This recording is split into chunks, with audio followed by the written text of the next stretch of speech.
അപ്പൊസ്തലനായ പൗലോസ് കൊരിന്ത്യർക്ക് എഴുതിയ 1-ാം ലേഖനം അധ്യായം 10. സഹോദരന്മാരെ, നമ്മുടെ പിതാക്കന്മാർ എല്ലാവരും മേഘത്തിന് കീഴിലായിരുന്നു. എല്ലാവരും സമുദ്രത്തൂടെ കടന്ന് എല്ലാവരും മേഘത്തിലും സമുദ്രത്തിലും സ്നാനമേറ്റു, മോശയോട് ചേർന്നു. എല്ലാവരും ഒരേ ആത്മീക ആഹാരം തിന്ന് എല്ലാവരും ഒരേ ആത്മീക പാനീയം കുടിച്ചു. അവരെ അനുഗമിച്ച ആത്മീക പാറയിൽ നിന്നല്ലോ അവർ കുടിച്ചത്. ആ പാറ ക്രിസ്തുവായിരുന്നു. എങ്കിലും അവരിൽ മിക്ക പേരിലും ദൈവം പ്രസാദിച്ചില്ല. അവരെ മരുഭൂമിയിൽ തള്ളിയിട്ട് കളഞ്ഞു എന്ന് നിങ്ങൾ അറിയാതിരിക്കരുത് എന്ന് ഞാൻ ആഗ്രഹിക്കുന്നു.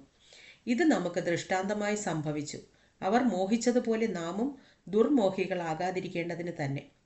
ജനം തിന്നുവാനും കുടിപ്പാനും ഇരുന്നു, കളിപ്പാൻ എഴുന്നേറ്റു എന്നെഴുതിയിരിക്കുന്ന പ്രകാരം അവരിൽ ചിലരെ പോലെ നിങ്ങൾ വിഗ്രഹാരാധികൾ ആകരുത്.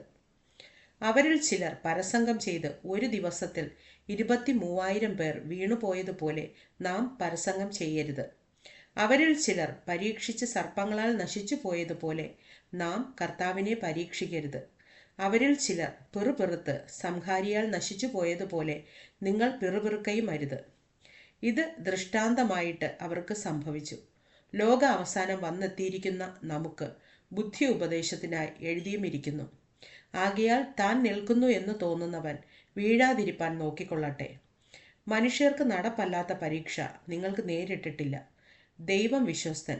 നിങ്ങൾക്ക് കഴിയുന്നതിനു മീതെ പരീക്ഷ നേരിടുവാൻ സമ്മതിക്കാതെ നിങ്ങൾക്ക് സഹിപ്പാൻ കഴിയേണ്ടതിന് പരീക്ഷയോടുകൂടെ അവൻ പോക്കുവഴിയും ഉണ്ടാക്കും. അതുകൊണ്ട് പ്രിയന്മാരെ, വിഗ്രഹാരാധന വിട്ടോടുവിൻ. നിങ്ങൾ വിവേകികൾ എന്ന് വച്ച് ഞാൻ പറയുന്നത് വിവേചിപ്പിൻ.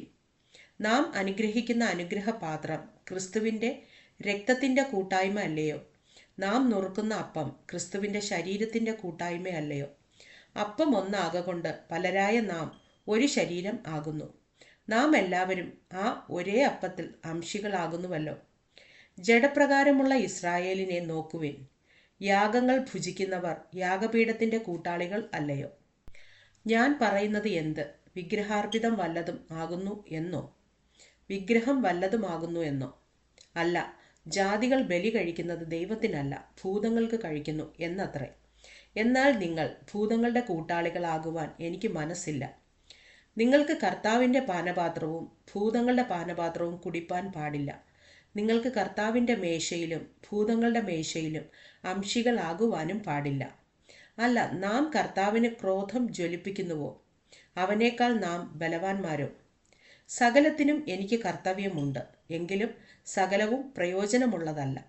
സകലത്തിനും എനിക്ക് കർത്തവ്യമുണ്ട്, എങ്കിലും സകലവും ആത്മീക വർധന വരുത്തുന്നില്ല.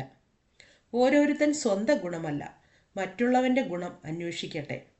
അങ്ങാടിയിൽ വിൽക്കുന്നത് എന്തെങ്കിലും മനസാക്ഷി നിമിത്തം ഒന്നും അന്വേഷണം കഴിക്കാതെ തിന്നുവിൻ. ഭൂമിയും അതിൻ്റെ പൂർണ്ണതയും കർത്താവിനുള്ളതല്ലോ.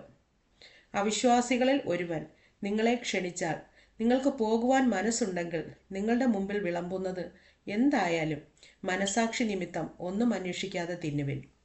എങ്കിലും ഒരുവൻ ഇത് വിഗ്രഹാർപ്പിതം എന്ന് നിങ്ങളോട് പറഞ്ഞാൽ ആ അറിയിച്ചവൻ നിമിത്തവും മനസാക്ഷി നിമിത്തവും തിന്നരുത്. മനസാക്ഷി എന്ന് ഞാൻ പറയുന്നത് തൻ്റേതല്ല, മറ്റവൻ്റേതത്രേ. എൻ്റെ സ്വാതന്ത്ര്യം അന്യമനസാക്ഷിയാൽ വിധിക്കപ്പെടുന്നത് എന്തിന്? നന്ദിയോടെ അനുഭവിച്ചു സ്തോത്രം ചെയ്ത സാധനം നിമിത്തം ഞാൻ ദുഷിക്കപ്പെടുന്നത് എന്തിന്? ആകയാൽ നിങ്ങൾ തിന്നാലും കുടിച്ചാലും എന്ത് ചെയ്താലും എല്ലാം ദൈവത്തിൻ്റെ മഹത്വത്തിനായി ചെയ്യുവിൻ. യഹൂദന്മാർക്കും യവനന്മാർക്കും ദൈവസഭയ്ക്കും ഇടർച്ചയല്ലാത്തവരാകുവിൻ. ഞാനും എൻ്റെ ഗുണമല്ല, പലർ രക്ഷിക്കപ്പെടേണ്ടതിന് അവരുടെ ഗുണം തന്നെ അന്വേഷിച്ചുകൊണ്ട് എല്ലാവരെയും എല്ലാം കൊണ്ടും പ്രസാദിപ്പിക്കുന്നുവല്ലോ.